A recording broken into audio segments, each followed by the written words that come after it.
is Bob Layton, co-creator of Iron Man. You're listening to Korea 24 on KBS World Radio.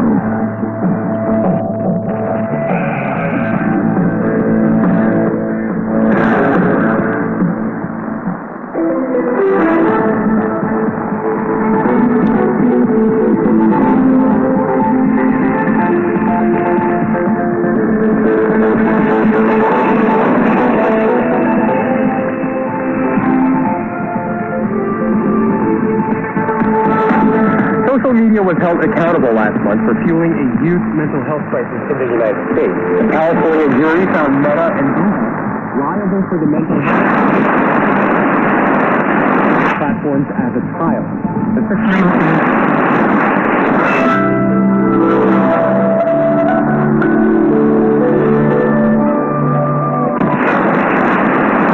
Australia has banned social media for teens, while Greece, France, and others are following.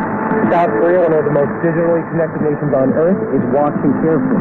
It has some of the highest rates of youth smartphone dependency in the world, and at the same time, it is notorious for having some of the most alarming youth mental health data in the OECD.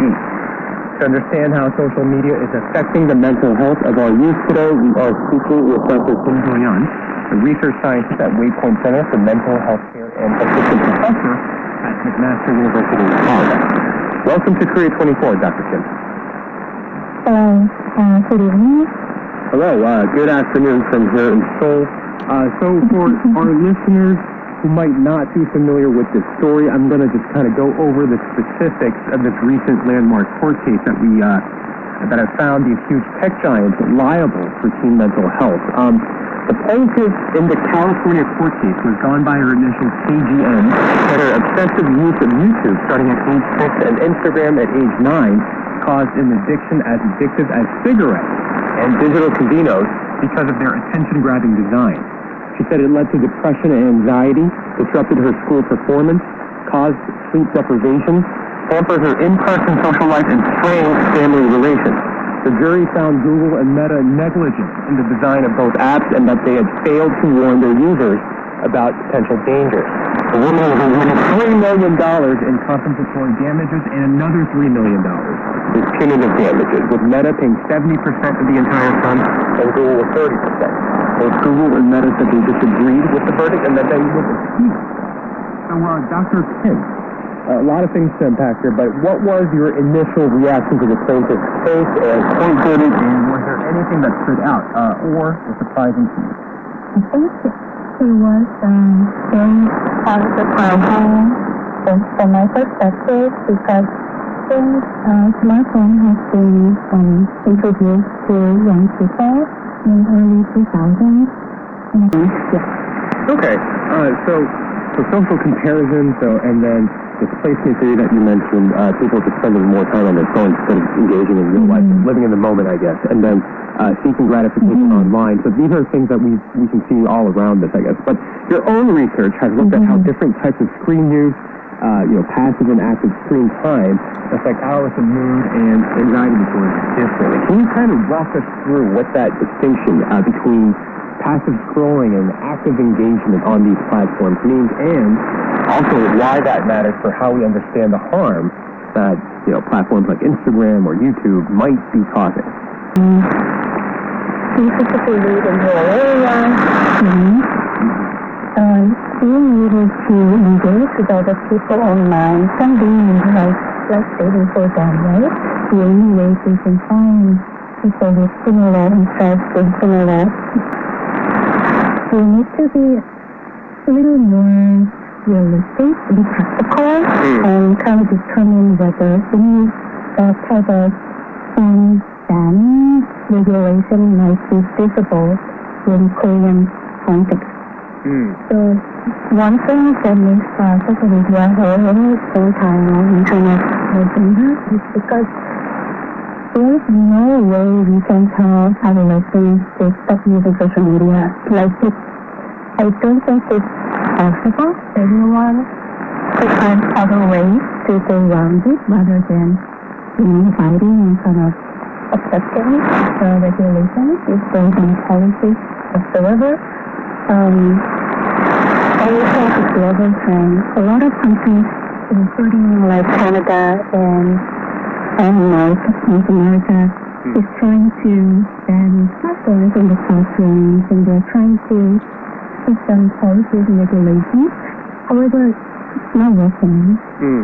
Adolescents usually find other ways to go around it, and just, with the speed that the technology is advancing these days, it's ever more increasing rather than decreasing, right? So we need to be mindful about, how adolescents are consuming.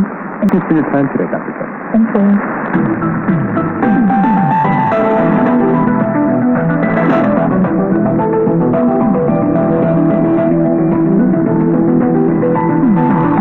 Welcome to the KOR stock market update.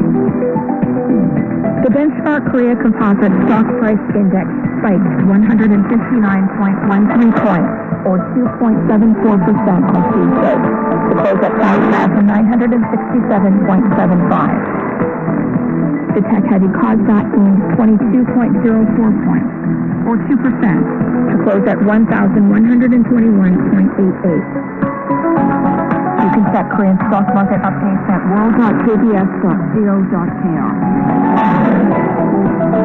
Next, we are joined by Daniel Chan for our Korea Trending segment. Some industry officials say bathhouses have recently been hit hard by rising oil prices tied to the Middle East conflict. This comes after the financial strain of strict social distancing regulations during the COVID-19 pandemic, which already dealt a major blow that forced many operators out of business. Now, today, many who survived the pandemic struggle to cope with the fresh surge in operating costs. So you mentioned money issues, the COVID pandemic certainly played a role, but if not for these financial challenges faced by the owners of the bathhouses, would we be able to see these businesses improve? Well, there are other factors too, like changing lifestyles, which is also eroding the role of public bathhouses. While some look back fondly on the memories of going to bathhouses with family and friends, like you earlier mentioned, it's not looked to as the go-to shared communal space it used to be in the past. Thanks so much for having me.